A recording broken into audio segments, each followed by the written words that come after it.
Jordan Peterson's message to you about the Bible. You might know Jordan Peterson from one of our previous episodes about him. If you didn't watch it, you should. But here's the thick of it. Jordan Peterson is a renowned clinical psychologist and sort of an internet celebrity in the field. He's extremely sought after as a speaker because of his strong political and cultural opinions. However, he recently released a YouTube series explaining the meanings behind the Bible. Welcome to Wisdom Tank. We're here to discuss Jordan Peterson's message to you about the Bible. Stay tuned until the end, unless you want to miss out on some cool facts. And don't forget, like, share, and subscribe with notifications on so you never miss out on another Wisdom Tank video. Peterson has gone through some periods of depression in his life, as he's not afraid to admit it. His belief just might have been a source of motivation for him to keep going. While we don't know how much of an effect it had, it sure helped him recover and get back to work. In recent books, podcasts, and videos, he talks a little bit more about Christianity, but he still refuses to decisively answer the question, do you believe in God? In a recently released YouTube series, he talks about the psychological significance of the Bible's stories. One thing everyone knows about Jordan Peterson, he's never shy about his opinions. But then why is he so shifty when he's asked about his religious beliefs? He always seems to avoid the question of whether or not he believes in God. Considered one of the most influential biblical interpretations, Peterson's The Psychological Significance of the Biblical Stories goes deep into the book of Genesis and its hidden meanings that can change your life today. However, the clinical psychologist is still on the fence about his belief. In a recent interview, he stated, "I act as if God exists, and I'm terrified that he might." A full-length study evaluating Jordan Peterson's beliefs has been released by American academic Christopher Kasker and Matthew R. Petrushek. They talk about the professor's unwillingness to admit his faith, at least publicly, while also acknowledging the fact that he's brought vast knowledge and insight into the psychological properties of the Bible. The two academics are frustrated with Jordan, however.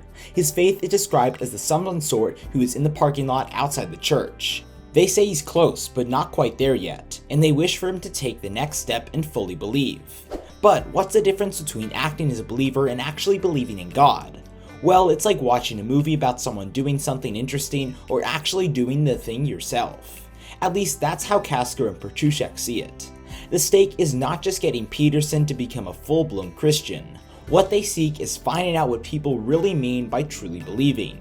And Jordan's mindful insights are the perfect way to decipher this age-long question. Biblical literature was first brought to life by writers such as Dostoevsky or Kierkegaard. Both of these existentialist philosophers were a source of inspiration for Peterson.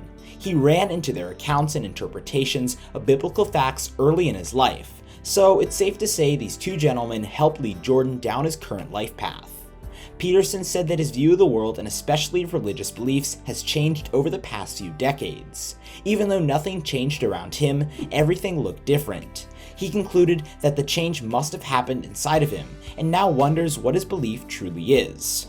The authors of the previously mentioned book have contrasted Peterson's belief with that of C.S. Lewis, a firm believer. To them, Peterson's way of relating to divinity comes as a second best to them.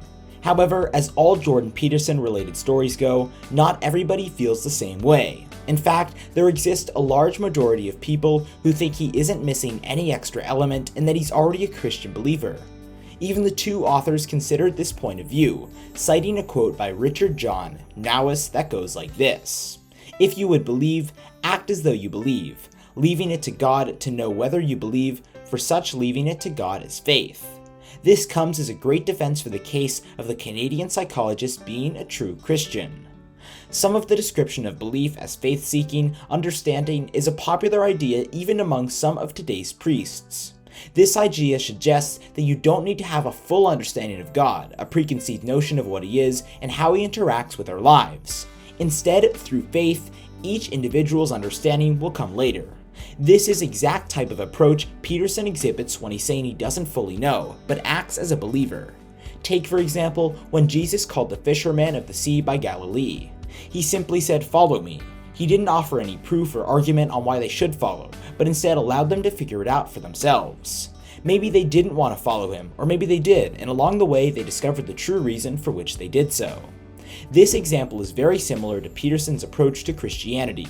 His quote, "I act as if God exists and I'm terrified that he might," could have easily been inserted into the Bible thousands of years ago and would have fit well with the meaning of it all. So, what do you make of it? And what do you think it takes to become a true believer? Let us know in the comments section down below. If you enjoyed the video, make sure to leave us a like, share with all your friends, and subscribe. Don't forget to also turn on those notifications. After all, we don't want you to miss out on any of our upcoming videos. We hope you enjoyed, and we'll see you next time here on Wisdom Tank.